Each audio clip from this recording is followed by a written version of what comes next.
la journée type sur les portiques Saint-Fond commence à 22 h avec l'embauche des ouvriers. Donc on commence par un briefing.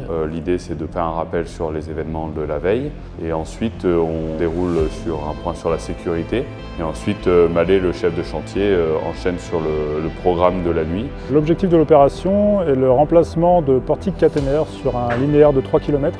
On est très fiers de cette vue confiée, cette opération d'envergure par notre client SNCF Réseau. C'est la première fois qu'on remplace 2 portiques simultanément sur une nuit. Ça mobilise énormément de personnes.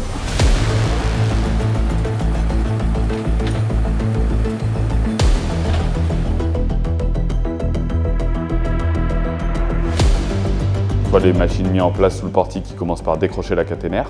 Ensuite, on vient chalumer la poutre pour la scinder en deux et lui permettre d'avoir en fait l'équivalent de 2 consoles de bois. Une fois cette opération réalisée, on vient se saisir du poteau avec la pelle.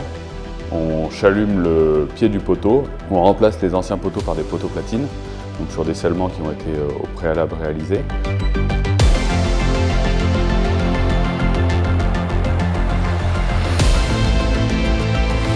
Chaque nuit est un véritable contre-la-montre. La restitution à l'heure des installations pour notre client nécessite une parfaite cohésion d'équipe, énormément de coordination. À la fin de la nuit, donc, on a les trains qui rentrent en base arrière, on les vide, on enlève la dépose et on les prépare pour la nuit prochaine.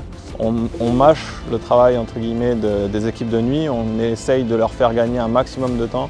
C'est un plateau 4 voies avec des portiques 4 voies, donc c'est sûr que si dans le futur on a un incident sur une voie, ce sera peut-être plus facile au niveau exploitation d'avoir des poteaux avec des potences de voies. La cavalerie est bien rodée. Là on a pris, pas dire la vitesse de croisière, mais bon, il y a une bonne équipe chez nous, il y a une bonne équipe chez ETF. Donc il s'avère que jusque-là, le rendement est tenu. On arrive aussi à maintenir la cadence et à restituer tous les matins les travaux à des heures raisonnables. On est aussi content de la relation qu'on a avec l'entreprise ETF. On arrive à travailler ensemble intelligemment et nos échanges sont productifs. Aujourd'hui, si on est arrivé à ce point-là, c'est la confiance et cette cohésion d'équipe. Et ça, pour moi, c'est un grand rex que ETF peut garder sur ces grands projets qui vont venir. Donc, travailler en confiance, c'est ça seulement qui est la clé de réussite d'un gros chantier.